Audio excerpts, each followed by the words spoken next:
Good morning, children. Children, I welcome you all to today's session of science. The chapter which we will be studying is perhaps one of the most interesting and most useful for us. That is the skeletal system, or it's about skeleton. A skeleton is a structure made up of bones, right, children? Right? So you all know bones are everywhere in our body. Everywhere inside our body there are bones, and these are the bones upon which we stand. Due to which we stand, we walk, we or dance, or we do anything. Just imagine yourself without bones. You will be like a gunny sack, you know.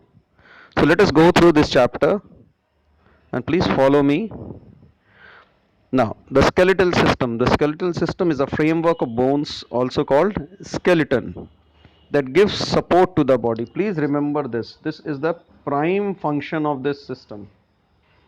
This is the prime function. It gives support to the body. This is the main function. Okay? Yeah.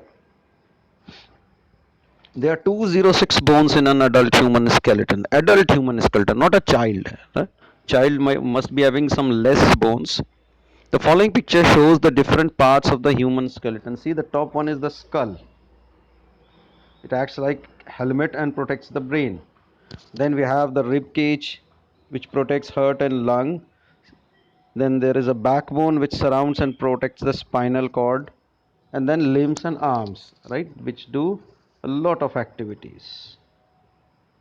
Right? Okay. Now the bones of the body are the living part that need minerals like calcium, phosphorus, and some vitamins. Right? Please remember this. That means our bones comprise of these things: calcium, phosphorus, and some vitamins. Right? They are the minerals, constituents of our bone. Now, children, I want to tell you something extra than this. That bones have made up of small cells, and these cells are called osteocytes. These cells are called osteocytes. You will be studying this when you will move to class ninth or into the higher sites. But just for your knowledge, I'm telling you that bones are made up of cells called osteocytes, and these minerals, they attach these osteocytes, or they are inside these osteocytes, right? Okay. They have their own blood and nerves, right? Bones have their nerves because whenever a person fractures his leg or his arm, it's very painful, very painful, and that pain is experienced only through the nerves. That is why they grow as you get older. Some bones are long and strong, some are short, curved, where some are small and irregular, right? Most of the short bones are solid, but many of the long bones are hollow. As a child, you have more than 350 bones. Unbelievable. See, a child is having more bones than an adult. The reason is these long bones are fragmented in a child. They're small, and they ultimately get together to form the longer bones. Right? See, it is written here, but as you grow, some of them join together to form 206 bone till an adult. Bones are made up of tissues. On the outside, bones are very hard. Inside, however, they are soft and spongy. Bones contain a substance called bone marrow. It is inside the bone. And children, do you know all the blood cells? All the blood cells are produced by the bone marrow. RBC, WBC, platelets. Right? New blood cells are produced here. Right? So please mark this, that bone marrow, and then all the blood cells are produced here. This is very important for you to know. Right? Okay. Now we come to the parts of skeleton. The skeleton of a body consists of the following parts. First is skull or the head.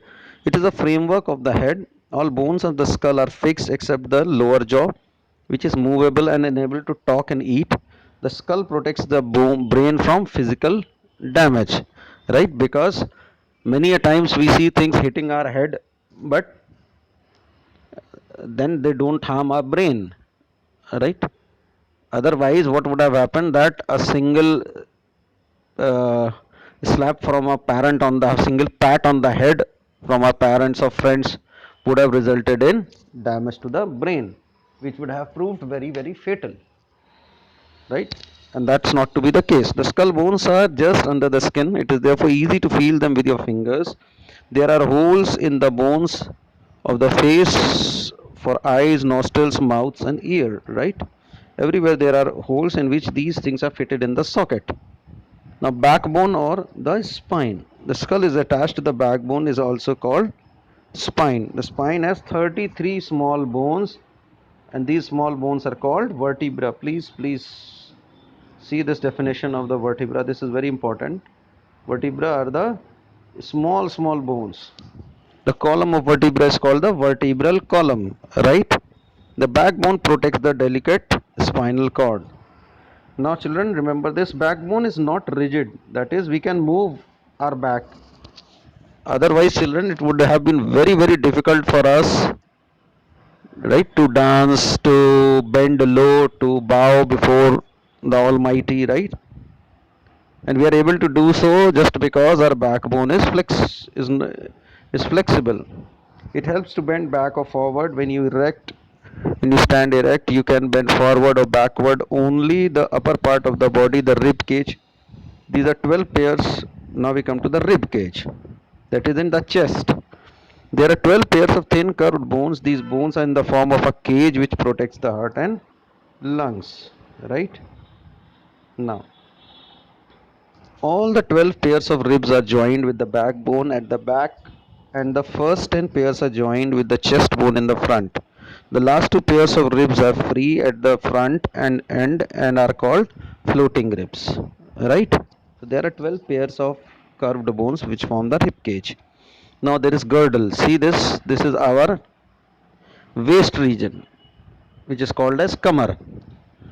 These are attached to the forelimbs and hind limbs. Pectoral girdle is attached to the forelimbs or arms. Each pectoral girdle consists of shoulder bones and a collarbone. The hind limbs are attached to the pelvic girdle. The kidneys and the urinary bladder are produced by the protected by the pelvic girdle, right? Because they all are found, and this is very, very hard, very, very hard. Perhaps it is believed in women the pelvic girdle is believed to be the hardest part of the body, right, children? So let us study some more thing. Limbs. Now you can see there are two pairs of limbs, arms and legs. Each arm has three bones. Now children, remember, animal does not have this bifurcation of arms and legs. They have two pairs of limbs. It is us, the humans, where this bifurcation is there, right? Each arm has three bones: humerus, radius, and ulna. The wrist, palm, and fingers have many small bones, and there are 26 bones in each arm. Unbelievable. Legs. Each leg has three bones: femur, tibia, and fibula. And femur, children, is the longest bone of the body, which is in the thighs. Now, children, you will be surprised to know that ankle and toes have many small bones, and there are 26 bones in each leg, as is visible in this diagram, right? You can see here. And this, children, is the longest bone, right? Femur. So let us stop here. I hope you enjoyed it as much as I did in making it, and until we meet again, it's a goodbye.